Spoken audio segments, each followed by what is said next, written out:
ಮಕ್ಕಳೇ, ಈ ಸಲದ ಕೇಳಿರೊಂದು ಕಥೆಯ ಕಾರ್ಯಕ್ರಮಕ್ಕೆ ನಿಮಗೆಲ್ಲ ಸ್ವಾಗತ.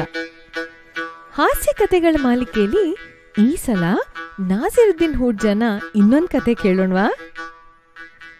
ನಾಸಿರುದ್ದೀನ್ ಪಕ್ಕದ ಮನೆಯವನ ಹತ್ರ ಒಂದು ಅಡ್ಗೆ ಪಾತ್ರೆ ಇತ್ತು. ನೋಡೋದಕ್ಕೆ ತುಂಬಾ ಚೆನ್ನಾಗಿತ್ತು ಕೂಡ. ನಾಸಿರುದ್ದೀನ್ಗೆ ಯಾವಾಗ್ಲೂ ಆ ಪಾತ್ರೆ ಮೇಲೆ ಕಣ್ಣು. ಆದ್ರೆ ಆ ಪಕ್ಕದ ಮನೆಯವನು ಸ್ವಲ್ಪ ವಿಚಿತ್ರ ಸ್ವಭಾವದವನು. ದುರಾಸೆ ಕೂಡ ಇತ್ತು ಅವನಿಗೆ ಸ್ವಲ್ಪ. ನನ್ನ ಹತ್ರ ಆ ಥರ ಪಾತ್ರೆ ಯಾವಾಗ ಬರುತ್ತೋ ಏನೋ. ಪಕ್ಕದ ಮನೆಯವನೇ ಪುಣ್ಯವಂತ.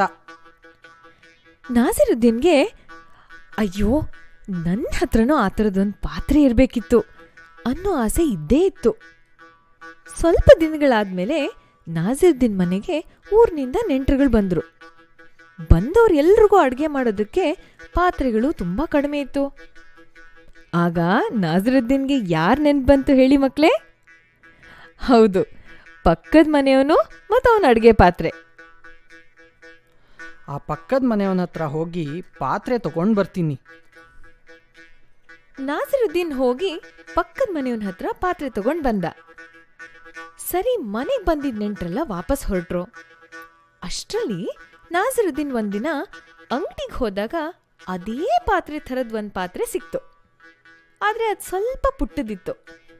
ನಾಸಿರುದ್ದೀನ್ ಮೊದಲೇ ತಲೆಹರಟೆ ಮನುಷ್ಯ. ತಲೆಗೆ ಒಂದು ವಿಚಿತ್ರವಾದ ಯೋಚನೆ ಬಂತು. ಆಹಾ, ಈಗ ನನ್ನ ಹತ್ರ ಒಂದಲ್ಲ ಎರಡೆರಡು ಪಾತ್ರೆಗಳಿವೆ. ಒಳ್ಳೆ ಅವಕಾಶ.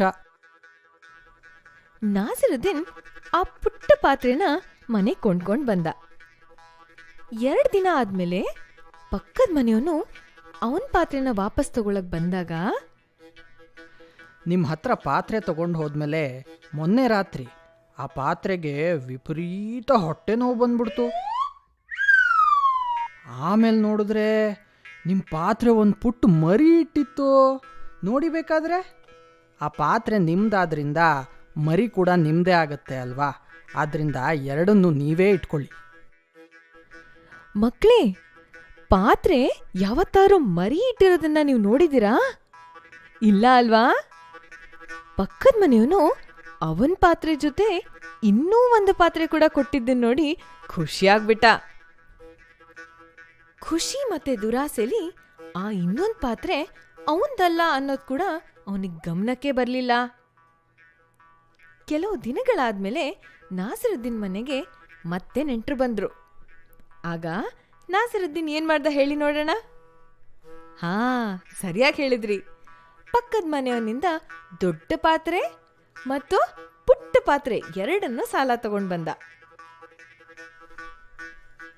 ಮನೆಗೆ ಬಂದ ನೆಂಟರು ವಾಪಸ್ ಹೊರಟ ಮೇಲೆ ನಾಸಿರುದ್ದೀನ್ ಸಾಲ ಪಡ್ಕೊಂಡ್ ಪಾತ್ರೆನ ವಾಪಸ್ ಕೊಡೋದಕ್ಕೆ ಪಕ್ಕದ ಮನೆಗೆ ಹೋದವನು ಬರೀ ಆ ಪುಟ್ಟ ಪಾತ್ರೆನ ಮಾತ್ರ ವಾಪಸ್ ಕೊಟ್ಟ. ಎರಡೂ ಪಾತ್ರೆನ ನಿಮ್ಮ ಹತ್ರ ತಗೊಂಡು ಹೋದ್ಮೇಲೆ ಆ ದೊಡ್ಡ ಪಾತ್ರೆಗೆ ವಿಪರೀತ ಜ್ವರ ಬಂದ್ಬಿಡ್ತು. ಪಾಪ ಸತ್ತೇ ಹೋಯ್ತು. ಆದ್ರಿಂದ ಈ ಪುಟ್ಟ ಪಾತ್ರೆ ಮಾತ್ರ ಉಳ್ಕೊಂಡಿದೆ. ಇವಾಗ ತಗೊಳ್ಳಿ, ಇದನ್ನೇ ವಾಪಸ್ ಕೊಡ್ತೀನಿ ಅಂತ ಹೇಳ್ದ. ಇದನ್ ಕೇಳಿದ ಪಕ್ಕದ ಮನೆಯವನ್ಗೆ ಸಿಟ್ಟು ಬೇಜಾರು ಎರಡೂ ಒಟ್ಟಿಗೆ ಆಯ್ತು. ಸಿಟ್ನಲ್ಲಿ ನಾಸಿರುದ್ದೀನ್ ದೊಡ್ಡ ಪಾತ್ರೆನ ಕದ್ದು ಸುಳ್ಳು ಹೇಳ್ತಿದ್ದಾನೆ ಅಂತ ಕೋರ್ಟ್ನಲ್ಲಿ ದೂರು ಕೊಟ್ಟ. ಕೋರ್ಟಿನ ನ್ಯಾಯಾಧೀಶರು ಪೂರ್ತಿ ಕತೆನ ಆ ಪಕ್ಕದ ಮನೆಯವನ ಹತ್ರ ಕೇಳಿದ್ರು. ಆಮೇಲೆ ನಾಸಿರುದ್ದೀನ್ನ ಪ್ರಶ್ನೆ ಮಾಡಿದ್ರು. ಅಯ್ಯ ನಸರುದ್ದೀನ್, ಈ ಮನುಷ್ಯ ಹೇಳ್ತಿರೋದು ನಿಜ ಏನಯ್ಯ? ಅಲ್ಲ, ಈ ಪಾತ್ರೆಗೆ ಸಾವು ಬರೋದು ಅಂದ್ರೆ ಅದೇಗೆ ಸಾಧ್ಯ? ಹೌದು ಮಹಾಸ್ವಾಮಿ, ಪಾತ್ರೆ ಮರಿ ಹಾಕುತ್ತೆ ಅನ್ನೋದು ನಿಜ. ಆದರೆ ಅದೇ ಪಾತ್ರೆಗೆ ಸಾವು ಕೂಡ ಬರುತ್ತೆ ಅನ್ನೋದು ನಿಜ ಆಗಲೇಬೇಕಲ್ವಾ? ಏನೋ ಇದ್ರ ಹಿಂದೆ ಏನೋ ಕತೆ ಇದ್ದಂಗಿದೆ. ಎಲ್ಲ ವಿಷಯವನ್ನ ಸರಿಯಾಗಿ ಬಿಡಿಸಿ ಹೇಳೋ.